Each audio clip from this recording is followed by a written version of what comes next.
नमस्कार दोस्तों, मैं Piyush Patel profit from it की ओर से आप सबका आईपीओ रिव्यू में स्वागत करता हूं। दोस्तों, कई आईपीओ लाइनअप में है। ऑलरेडी लास्ट वीक हमने एक वीडियो अपडेट किया था जिसमें सिखाया था how we can identify a wealth creator video. अभी ऑलरेडी कुछ आईपीओ जो लाइनअप में है, जैसे अनुपम रसायन इंडिया लिमिटेड, जो कि एक केमिकल इंडस्ट्री से बिलोंग करता है। उसके अलावा Knowledge as Marine and Engineering Works SME से है। रंगोली ट्रेडकॉम, आईआईएफएल फाइनेंस का डेप्ट इशू है। Craftsman Automation Limited, Laxmi Organic Industries, again from chemical industry. तो दोस्तों, जो कि अनुपम और लक्ष्मी ऑर्गेनिक दोनों ही स्पेशलिटी केमिकल इंडस्ट्री को बिलोंग करते हैं। आइए दोस्तों, दोनों कंपनियों का साथ में रिव्यू करें, क्योंकि दोनों इंडस्ट्री केमिकल से रिलेटेड है। केमिकल रिलेटेड डिमांड सप्लाई दोनों पे इफेक्ट करेगा। So let us get ready for the review of both of this company. Anupam Rasayan का आईपीओ 12 तारीख से लॉन्च हो रहा है। प्राइस 555 पे है, 10 रुपीज का फेस वैल्यू और मिनिमम लॉट साइज 27, तो करीबन 15,000 का आपका इन्वेस्टमेंट होता है यहाँ पे। उसी प्रकार से लक्ष्मी ऑर्गेनिक इंडस्ट्री का इश्यू पीरियड है 15 मार्च टू 17 मार्च। दोस्तों, प्राइस है 130, लॉट 115, अगेन करीबन 15,000 का इन्वेस्टमेंट हुआ। तो अब होता है इंपॉर्टेंट सवाल, क्या यह आईपीओ भरना चाहिए कि नहीं, और अगर हम भरते हैं तो पैसा बनेगा कि नहीं। इस प्रश्न का उत्तर जानने के लिए दोस्तों हम दोनों ही कंपनियों की इंडस्ट्री चेक करेंगे, दोनों ही कंपनियों के फाइनेंशियल्स चेक करेंगे, वैल्यूएशंस चेक करेंगे और उनकी कॉम्पिटिटिव कंपनी की डिटेल जानने के बाद तय करेंगे कि भविष्य कैसा रहेगा। दोस्तों, इस बार का जो डैमेज कोविड में जो हमने देखा है, ऐसा कई दशक में एक आध बार देखा जाता है। वर्ल्ड इकोनॉमी करीबन 4.5% से डीग्रोथ करेगी, एडवांस इकोनॉमीज करीबन 8% से, इमर्जिंग करीबन 3% से, और इंडिया में डैमेज 10% का एस्टिमेटेड था। दोस्तों, वापस मोबिलिटी इंक्रीज हो चुकी है और पूरी दुनिया भले रफ्तार पे ना हो पर भारत रफ्तार पे आ चुका है। दोस्तों, आने वाले समय की ये एस्टिमेट है 2021 में करीबन 9% का भारत का ग्रोथ रहेगा और वर्ल्ड का ग्रोथ 5% रहेगा। तो इंडिया मेजर इकोनॉमीज को आउट परफॉर्म करे, ऐसे एस्टिमेट है 2021 के 22 के और over the period of time. तो नो डाउट इंडिया में कंजप्शन बढ़ना चाहिए। दोस्तों, केमिकल रिकवरी ड्राइवर रहना चाहिए। दोस्तों, जैसे ही लॉकडाउन ओपन हुए दुनिया भर में, ये देखा गया कि स्पेशलिटी केमिकल इंडस्ट्री उन पहली इंडस्ट्रियों में से एक थी जिसमें ग्रोथ पाया गया, क्योंकि दोस्तों जरूरत आन पड़ी थी एसेंशियल सप्लाईज जैसे फार्मास्यूटिकल, पर्सनल हेल्थ और हाइजीन और एग्रो केमिकल जैसी प्रोडक्ट का, जिसमें केमिकल का इस्तेमाल होता है। यह जो सेक्टर है ये आने वाले समय में आउट परफॉर्म कर सकता है। जी हाँ दोस्तों, सेंसेक्स से ज्यादा अच्छा रिटर्न मेजर एग्रो केमिकल और स्पेशलिटी केमिकल इंडस्ट्री की कंपनियों ने दिए हैं।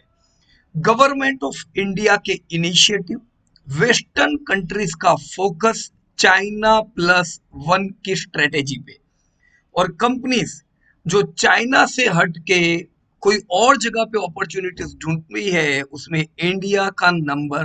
अब कई ग्लोबल प्लेयर्स जो चाइना के अलावा अपनी कैपेबिलिटी को बढ़ाना चाहते हैं, अपनी मैन्युफैक्चरिंग को शिफ्ट करना चाहते हैं, उन्हें चाहिए कॉस्ट एफिशिएंट मार्केट और स्ट्रॉन्ग टेक्नोलॉजी कैपेबिलिटी वाली कंट्री जो कि इंडिया है।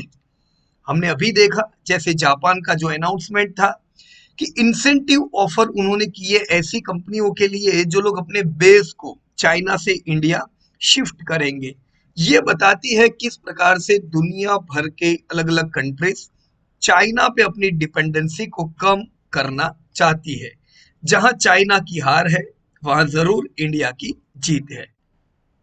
स्पेशलिटी केमिकल्स एक लो वॉल्यूम और हाई वैल्यू प्रोडक्ट होती है जो बेची जाती है अपनी क्वालिटी और यूटिलिटी के बेस पे और ना ही उसके कंपोजिशन के बेस पे। इसीलिए दोस्तों ये जो प्रोडक्ट होती है ये या तो प्राइमरीली एडिटिव की तरह यूज होती है या तो इसको कोई और प्रोडक्ट के साथ मिला के एक एंड प्रोडक्ट बनाई जाती है। तो स्पेशलिटी केमिकल की प्रोडक्ट कई बेचिस में यूज होती है। रैपिड इंडस्ट्रियलाइजेशन जो भारत और चाइना में एक्सपेक्टेड है ये स्पेशलिटी केमिकल की डिमांड को बूम करता है।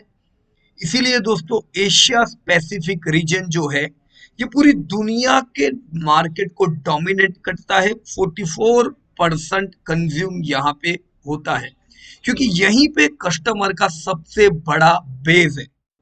दोस्तों सबसे बड़ा कस्टमर बेस यानी सबसे ज्यादा डिमांड स्पेशलिटी केमिकल की।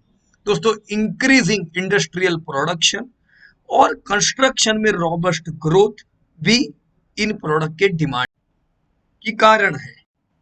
इंडस्ट्री का मेजर कंट्रीब्यूशन है एग्रोकेमिकल और फार्मास्यूटिकल केमिकल यानी एपीआई से। Construction chemical, home care ingredients, dyes and pigment का भी बड़ा रोल है। दोस्तों आने वाले समय में एग्रोकेमिकल और फर्टिलाइजर और फार्मा केमिकल ये दोनों ही 6% के ग्रोथ से बढ़ने की उम्मीद रख सकते हैं। यस, पर्सनल केयर इंग्रेडिएंट्स के प्रोडक्ट में भी अच्छा ग्रोथ रहना चाहिए। दोस्तों इंडियन केमिकल मार्केट आज 166 बिलियन डॉलर का वैल्यूएशन रखता है जो कि पूरी दुनिया की केमिकल इंडस्ट्री का खाली 4% है, जिसमें कॉमोडिटी केमिकल और स्पेशलिटी केमिकल दोनों का ऑलमोस्ट एक जितना कंजप्शन है। पिछले 5 सालों में इंडिया में 10% से ये इंडस्ट्री बढ़ी है, पर आने वाले समय में ये 12% से ग्रोथ हो ऐसा अनुमान रख सकते हैं। दोस्तों इंडिया में जहां पे अभी भी एग्रोकेम और डाइज एंड पिगमेंट का डिमांड ज्यादा है वहां पे और भी आने वाले समय में डिमांड 10% प्लस की रह सकती है।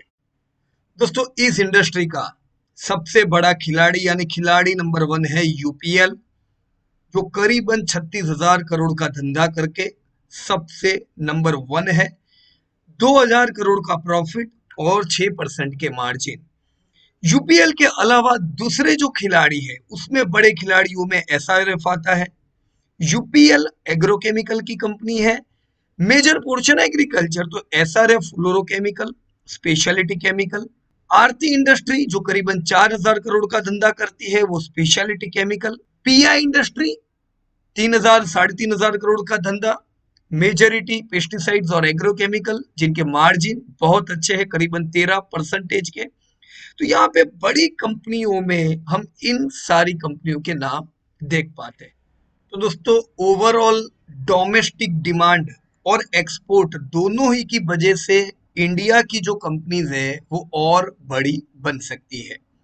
डोमेस्टिक डिमांड हाई और एक्सपोर्ट और भी इसलिए जो डेटा जैसे आप देख पा रहे हो कि इंडियन केमिकल इंडस्ट्री 13% सीएजीआर से ग्रोथ करेगी जबकि चाइना की 7%। अब दोस्तों आज जो दो कंपनियों के बारे में हम चर्चा कर रहे हैं एक है अनुपम और दूसरी लक्ष्मी। अनुपम जो है वो एग्रो केमिकल इंडस्ट्री से ताल्लुक रखती है और लक्ष्मी जो है वो स्पेशलिटी केम इंडस्ट्री से ताल्लुक रखती है। दोनों ही इंडस्ट्री के हाई ग्रोथ प्रोस्पेक्टस है। अनुपम का जो इंडस्ट्री से कंसर्न है वो है इंडियन क्रॉप प्रोटेक्शन इंडस्ट्री, जो हम देख पा रहे हैं कि डोमेस्टिक और एक्सपोर्ट दोनों ही देखे तो डोमेस्टिक भले 4% से ग्रोथ करे पर एक्सपोर्ट में 9% से ज्यादा ग्रोथ की उम्मीद है क्रॉप प्रोटेक्शन में। दोस्तों जी हाँ, यही क्रॉप केमिकल कंजप्शन अगर भारत में देखे तो लोएस्ट पर कैपिटा कंजप्शन है भारत में। ग्रोथ की बहुत जगह है। दोस्तों भारत नेट एक्सपोर्टर है एग्रोकेमिकल मार्केट में और इसीलिए दुनिया की बड़ी कंपनियों में जहां पे बायर क्रॉप, सिंजेंटा, बीएसएफ जैसी कंपनी के नाम आते हैं, जिसमें चाइनीज कंपनीज है, यूरोपियन यूएस की कंपनी है, वहां पे इंडियन कंपनी यूपीएल का भी नाम है। एक तरफ यूपीएल देखो तो 7% का मार्केट शेयर, और अगर हम इंडिया का मार्केट देखें तो इंडिया में नंबर 1 है बायर क्रॉप 11% शेयर के साथ। सिंजेंटा और यूपीएल आती है तीसरे नंबर पे, रैलिस जो कि टाटा की है 6% पे। जबकि हम दोस्तों अनुपम की बात कर रहे हैं तो वहां पे एपीआई इंडस्ट्री की भी बात करना जरूरी है। एपीआई इंडस्ट्री में इंडियन एपीआई देखो तो इंडिया का फार्मास्यूटिकल बिजनेस है करीबन 4 लाख करोड़ का, जिसमें 75% फॉर्मुलेशन का मार्केट है, 25% bulk drug API and intermediates का। ये 25% के मार्केट में 70% करीबन डोमेस्टिक कंज्यूम होता है और 30% हम एक्सपोर्ट करते हैं। फिर भी इंडिया का एपीआई नेट एक्सपोर्ट नहीं है, नेट इंपोर्ट करना पड़ता है। दोस्तों चाइना जो कि रिस्पॉन्सिबल है 68% इंपोर्ट के लिए, भारत में सबसे बड़ा इंपोर्ट हम चाइना से करते हैं। इसीलिए दोस्तों गवर्नमेंट इनिशिएटिव्स हमने देखे इंडिया का बिजनेस बढ़ाने के लिए, जिसमें unique zones and bulk drug parks देखे गए, प्रोडक्शन लिंक्ड इंसेंटिव स्कीम दी गई, और post corona Indian contract research and manufacturing service का मार्केट 12% से ग्रोथ हो, ये उम्मीद है। दोस्तों अब अगर हम की प्लेयर देखें मार्केट के तो क्रॉप प्रोटेक्शन केमिकल में बड़े खिलाड़ी में pi industry, Deccan chemical, Coromandel जैसी कंपनी आती है, जबकि एक्टिव फार्मास्यूटिकल इंग्रेडिएंट में डिविस लैब जैसी कंपनियां आती है। जी हाँ दोस्तों, अनुपम भी क्रॉप प्रोटेक्शन और एपीआई दोनों में है, पर वो छोटा खिलाड़ी है अपनी इंडस्ट्री का।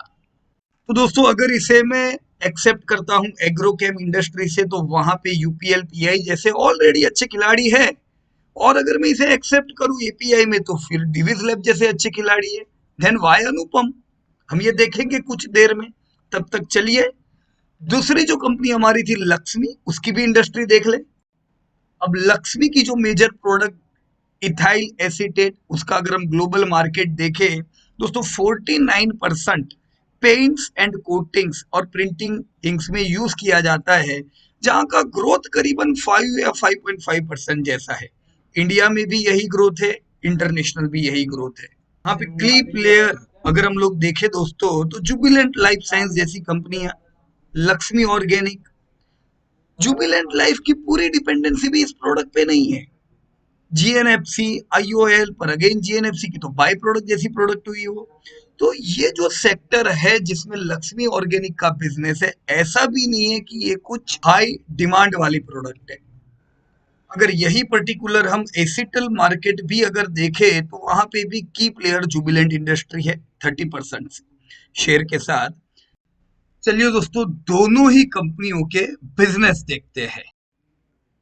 दोस्तों अनुपम रसायन की शुरुआत 1984 में एक पार्टनरशिप फर्म की तरह हुई थी, जहां पे वो कन्वेंशनल प्रोडक्ट मैन्युफैक्चर करते थे। लेकिन आज अगर इनके बिजनेस वर्टिकल देखें तो एक तो life science related speciality chemical, agrochemical, personal care pharmaceutical, और दूसरे वर्टिकल में आते हैं दूसरे स्पेशलिटी केमिकल, जिसमें पिगमेंट एंड डाइस और पॉलीमर एडिटिव्स भी है। दोस्तों बिजनेस देखे फाइनेंशियल्स तो टर्नओवर इन लोगों का 2018 में 342 करोड़ था, जो 2019 में 500 करोड़ पार हुआ, और पिछले साल 529 करोड़।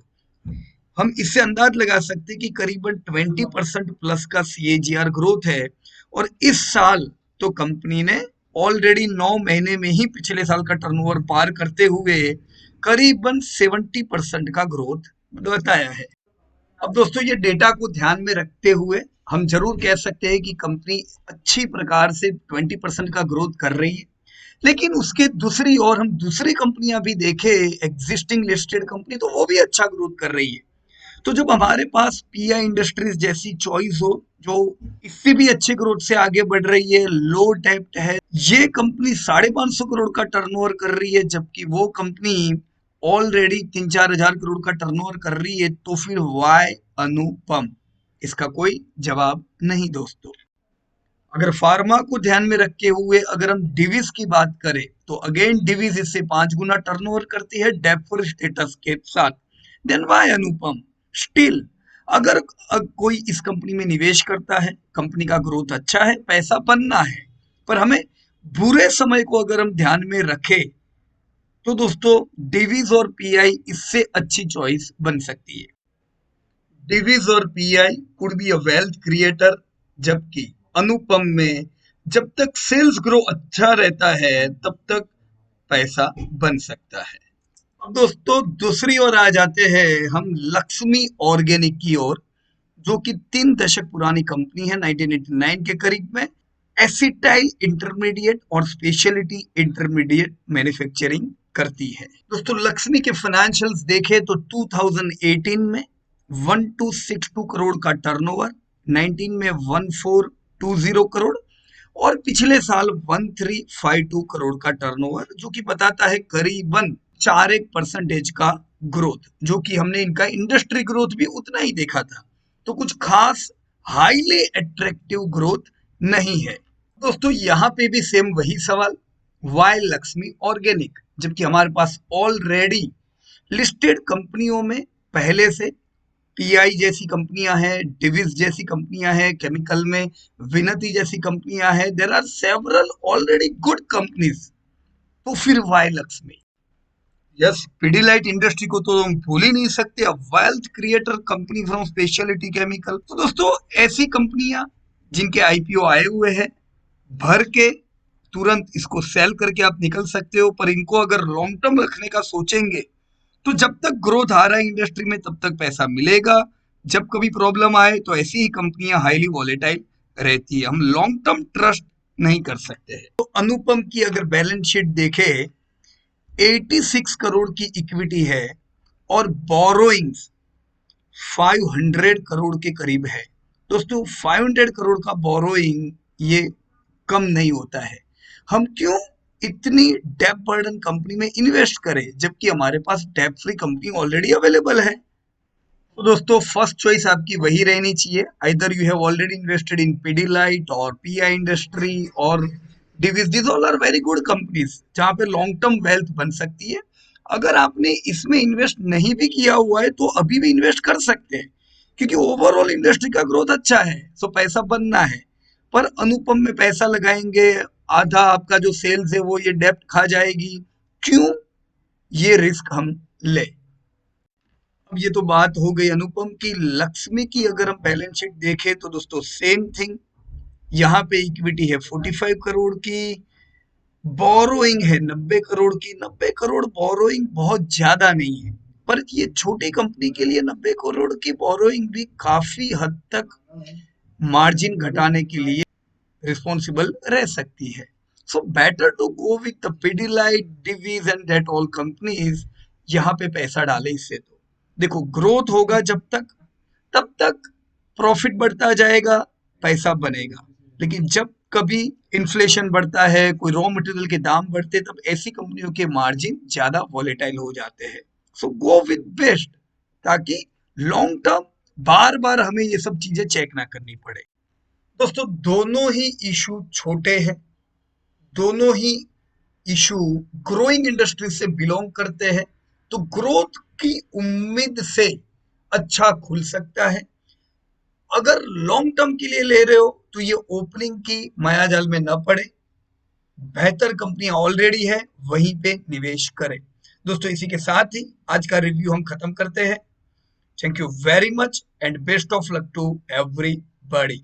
जय हिंद दोस्तों।